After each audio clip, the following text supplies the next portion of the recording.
നമസ്കാരം. എല്ലാവർക്കും ജിഷ ലേണിംഗിലേക്ക് സ്വാഗതം. ഇന്ന് നമ്മൾ സംസാരിക്കുന്നത് നമ്മുടെ എല്ലാം ജീവിതത്തിലെ ഏറ്റവും വലിയ സമ്പാദ്യമായ കുടുംബത്തെക്കുറിച്ചാണ്. എന്താണ് സത്യത്തിൽ ഒരു കുടുംബം? വെറും ഒരു വീടും അതിനുള്ളിലെ കുറച്ചാളുകളും മാത്രമല്ല അത്. നമ്മൾ പുറത്തെ ലോകത്ത് എത്രയൊക്കെ വലിയ ആളായാലും, ജോലിയിൽ എത്ര തിരക്കുള്ളവരായാലും, സങ്കടം വരുമ്പോൾ ഓടിയെത്താൻ ഒരിടം വേണം. നമ്മളെ നമ്മളായിട്ട് തന്നെ അംഗീകരിക്കുന്ന ഒരിടം. അതാണ് നമ്മുടെ കുടുംബം. പക്ഷേ ഇന്നത്തെ തിരക്കുപിടിച്ച ലോകത്ത് എല്ലാവരും ഒരേ മേൽക്കൂരയ്ക്ക് താഴെയുണ്ടെങ്കിലും പലരും പല ലോകങ്ങളിലാണ്. എങ്ങനെ നമ്മുടെ കുടുംബത്തെ സ്നേഹവും സമാധാനവും നിറഞ്ഞ ഒരു സ്വർഗ്ഗമാക്കി മാറ്റാം? അതിനു വലിയ പണമൊന്നും വേണ്ട, കുറച്ച് മനസ്സുണ്ടായാൽ മതി.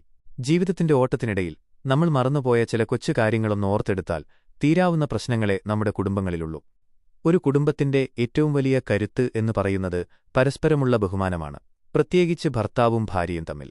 ഇവിടെ ഒരു പ്രധാനപ്പെട്ട കാര്യം എനിക്ക് പറയാനുള്ളത്, നമ്മൾ പലപ്പോഴും പുറത്തുള്ളവരോട് കാണിക്കുന്ന ആ ഒരു മര്യാദയും സ്നേഹവും സ്വന്തം വീട്ടുകാരോടും പങ്കാളിയോടും കാണിക്കാൻ മറന്നുപോകുന്നു എന്നതാണ്. ഒരു ഉദാഹരണം പറയാം. ഭർത്താവ് പുറത്ത് ജോലിക്ക് പോയി വരുമ്പോൾ വിചാരിക്കും താൻ മാത്രമാണ് കഷ്ടപ്പെടുന്നത് എന്ന്. എന്നാൽ വീട്ടിലിരിക്കുന്ന ഭാര്യയുടെ ജോലി ആരും കാണാറില്ല. രാവിലെ എല്ലാവർക്കും മുൻപേ എഴുന്നേൽക്കുന്നതു മുതൽ രാത്രി എല്ലാവരും ഉറങ്ങുന്നതുവരെ വിശ്രമമില്ലാതെ പണിയെടുക്കുന്ന അവളോട്, ഇന്ന് നീ ഉണ്ടാക്കിയ ഭക്ഷണം വളരെ നന്നായിട്ടുണ്ട് എന്നോ, നീ നന്നായി കഷ്ടപ്പെടുന്നുണ്ട്, എനിക്ക് നിന്നോട് വലിയ ബഹുമാനമുണ്ട് എന്നോ ഒരു വാക്ക് സ്നേഹത്തോടെ പറഞ്ഞു നോക്കൂ. ആ ഒരു അംഗീകാരത്തിന് പകരം വെക്കാൻ ലോകത്ത് മറ്റൊരു സമ്മാനവുമില്ല. അതുപോലെ തന്നെ ഭാര്യയും ഭർത്താവിനോട് ഇതേ പരിഗണന കാണിക്കണം. കുടുംബത്തിനുവേണ്ടി കഷ്ടപ്പെടുന്ന അദ്ദേഹത്തിന്റെ വിഷമങ്ങൾ കേട്ടിരിക്കാനും ഒരു ആശ്വാസവാക്ക് പറയാനും സമയം കണ്ടെത്തണം. ദേഷ്യം വരുമ്പോൾ ഒന്ന് അടങ്ങിയിരിക്കുക എന്നതാണ് മറ്റൊരു കാര്യം. ഒരാൾ ദേഷ്യപ്പെടുമ്പോൾ മറ്റേയാളൊന്ന് അയഞ്ഞുകൊടുക്കുന്നത് പരാജയമല്ല, മറിച്ച് ആ ബന്ധത്തെ സ്നേഹത്തോടെ കാത്തുസൂക്ഷിക്കലാണ്. വാക്കുകൾ കൊണ്ട് ഉണ്ടാക്കുന്ന മുറിവ് ഒരിക്കലും ഉണങ്ങില്ല എന്ന് നമ്മളെപ്പോഴും ഓർക്കണം. മറ്റൊരു പ്രധാന കാര്യം ആശയവിനിമയമാണ്. പല കുടുംബങ്ങളിലും പ്രശ്നങ്ങൾ തുടങ്ങുന്നത് സംസാരിക്കാത്തതുകൊണ്ടാണ്. പങ്കാളിക്ക് നമ്മുടെ മനസ്സ് വായിക്കാൻ അറിയില്ല എന്ന് നമ്മൾ ആദ്യം മനസ്സിലാക്കണം. നമുക്കൊരു വിഷമമുണ്ടെങ്കിൽ, അല്ലെങ്കിൽ ഒരു കാര്യം ഇഷ്ടപ്പെട്ടില്ലെങ്കിൽ, അത് ഉള്ളിൽ വെച്ച് വീർപ്പുമുട്ടാതെ ശാന്തമായി പങ്കാളിയോട് പറഞ്ഞുകൊടുക്കണം. നീ എന്താ ഇത് മനസ്സിലാക്കാത്തത് എന്ന് ചോദിക്കുന്നതിന് പകരം, എനിക്കിത് വിഷമമുണ്ടാക്കുന്നു, നമുക്കിതൊന്ന് മാറ്റിയാലോ എന്ന് സ്നേഹത്തോടെ ചോദിച്ചു നോക്കൂ. പരാതികൾക്ക് പകരം പരിഹാരങ്ങൾ സംസാരിക്കുക. ഇന്നത്തെ കാലത്ത് കുടുംബബന്ധങ്ങളിൽ വില്ലനാകുന്നത് പലപ്പോഴും മൊബൈൽ ഫോണുകളാണ്. ജോലി കഴിഞ്ഞ് വീട്ടിലെത്തിയാൽ കുറച്ചു സമയമെങ്കിലും ആ ഫോണുകൾ മാറ്റിവെച്ച് മക്കളോടും പങ്കാളിയോടും ഒപ്പമിരിക്കാൻ സമയം കണ്ടെത്തണം. ആ സമയം പരസ്പരം കണ്ണുകളിൽ നോക്കി സംസാരിക്കുക. രാത്രി ഉറങ്ങുന്നതിനു മുൻപ് ഒരു 10 മിനിറ്റെങ്കിലും മനസ്സ് തുറന്ന് സംസാരിക്കുന്നത് ബന്ധങ്ങളെ എത്രത്തോളം ദൃഢമാക്കുമെന്ന് നിങ്ങൾക്കറിയാമോ? പരസ്പരമുള്ള വിശ്വാസമാണ് ഏതൊരു ബന്ധത്തിന്റെയും ആയുസ്. അത് കെട്ടിപ്പടുക്കാൻ വർഷങ്ങൾ വേണം, പക്ഷേ തകരാൻ ഒരു നിമിഷം മതി. ഇനി നമ്മുടെ മക്കളുടെ കാര്യം നോക്കാം. കുട്ടികൾ നമ്മൾ പറയുന്നത് കേട്ടല്ല വളരുന്നത്, നമ്മൾ ചെയ്യുന്നത് കണ്ടാണ്. ഒരു അച്ഛൻ അമ്മയെ ബഹുമാനിക്കുന്നത് കണ്ടു വളരുന്ന മകൻ നാളെ തന്റെ പങ്കാളിയെയും ബഹുമാനിക്കും.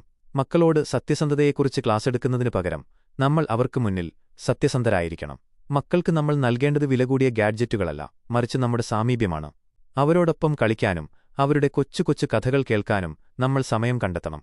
അവർക്ക് തെറ്റുപറ്റുമ്പോൾ എല്ലാവരുടെയും മുന്നിൽ വെച്ച് ചീത്ത പറയുന്നതിനു പകരം തനിയെ ഇരുത്തി കാര്യങ്ങൾ പറഞ്ഞു മനസ്സിലാക്കുക. അത് അവർക്ക് നമ്മളിലുള്ള വിശ്വാസം വർദ്ധിപ്പിക്കും. വീട് ഒരു സമാധാനമുള്ള ഇടമാണെന്ന് അവർക്ക് തോന്നിയാൽ അവർ ഒരിക്കലും വഴിതെറ്റിപ്പോകില്ല. കുടുംബത്തിന്റെ സമാധാനം തകർക്കുന്ന മറ്റൊരു പ്രധാന ഘടകം സാമ്പത്തികമാണ്. പണമില്ലാത്തത് പലപ്പോഴും വലിയ വഴക്കുകൾക്ക് കാരണമാകാറുണ്ട്. ഇവിടെ നമ്മൾ ശ്രദ്ധിക്കേണ്ടത് വരവിനേക്കാൾ കൂടുതൽ ചിലവാക്കുന്ന ശീലം ഒഴിവാക്കുക എന്നതാണ്. ആഡംബരത്തിനുവേണ്ടി ലോണുകളെടുക്കുന്നതും കടം വാങ്ങുന്നതും കുടുംബത്തിന്റെ സമാധാനം കെടുത്തും. അതുകൊണ്ട് മാസത്തിന്റെ തുടക്കത്തിൽ തന്നെ ഭർത്താവും ഭാര്യയും ഒരുമിച്ചിരുന്നൊരു ബജറ്റ് തയ്യാറാക്കുക. സാമ്പത്തിക കാര്യങ്ങളിൽ ദമ്പതികൾക്കിടയിൽ സുതാര്യതയുണ്ടായിരിക്കണം. വരവും ചിലവും കൃത്യമായി പരസ്പരം അറിയാമെങ്കിൽ പകുതി മാനസിക സമ്മർദ്ദം കുറയും. മറ്റൊരാളുടെ ജീവിതശൈലി കണ്ട് നമ്മളും അതനുകരിക്കാൻ ശ്രമിക്കരുത്. നമ്മുടെ സാഹചര്യമനുസരിച്ച് തൃപ്തിയോടെ ജീവിക്കാൻ ശീലിക്കുക. നാളെയെ കരുതി ചെറിയൊരു തുകയെങ്കിലും ഓരോ മാസവും മാറ്റിവെക്കുന്നത് പ്രതിസന്ധിഘട്ടങ്ങളിൽ വലിയൊരു ആശ്വാസമായിരിക്കും. സ്നേഹമെന്നത് വെറുമൊരു വികാരമല്ല, അതൊരു തീരുമാനമാണ്. എന്ത് പ്രതിസന്ധി വന്നാലും, എത്ര വലിയ വഴക്കുണ്ടായാലും എന്റെ കുടുംബത്തെ ഞാൻ ചേർത്തുപിടിക്കും എന്ന ഉറച്ച തീരുമാനം. ഓരോ ദിവസവും പുതുമയോടെയും സ്നേഹത്തോടെയും തുടങ്ങാൻ ശ്രമിക്കുക. തെറ്റുകൾ എല്ലാവർക്കും പറ്റും, അത് ക്ഷമിക്കാനും മറക്കാനും തയ്യാറാകുക. ഒരു ചെറിയ സ്പർശനം, ഒരു കൈപിടിക്കൽ, അല്ലെങ്കിൽ ഞാൻ കൂടെയുണ്ട് എന്നൊരു വാക്ക്, ഇതൊക്കെയാണ് കുടുംബബന്ധങ്ങളെ ലോകത്തിലെ ഏറ്റവും മനോഹരമായ ഒന്നാക്കി മാറ്റുന്നത്. നമ്മുടെ കുടുംബം ലോകത്തിലെ ഏറ്റവും വലിയ സന്തോഷമുള്ള ഇടമായി മാറട്ടെയെന്ന് ഞാൻ ആത്മാർത്ഥമായി ആഗ്രഹിക്കുന്നു. ഈ വീഡിയോയിൽ പറഞ്ഞ കാര്യങ്ങൾ നിങ്ങളുടെ ജീവിതത്തിൽ ഒന്ന് പകർത്തി നോക്കുമെന്ന് ഞാൻ വിശ്വസിക്കുന്നു. മാറ്റങ്ങൾ ഉടനെ ഉണ്ടാകില്ലായിരിക്കാം, പക്ഷേ നിശ്ചയദാർഢ്യത്തോടെ ശ്രമിച്ചാൽ സമാധാനമുള്ള ഒരു കുടുംബം നിങ്ങൾക്കും സ്വന്തമാക്കാം. നിങ്ങളുടെ ജീവിതാനുഭവങ്ങൾ താഴെ കമന്റ് ചെയ്യാൻ മറക്കരുത്. ഈ അറിവ് മറ്റുള്ളവരിലേക്കും എത്തിക്കാൻ വീഡിയോ ഷെയർ ചെയ്യുക. മറ്റൊരു നല്ല വിഷയവുമായി നമുക്ക് വീണ്ടും കാണാം. നന്ദി, നമസ്കാരം.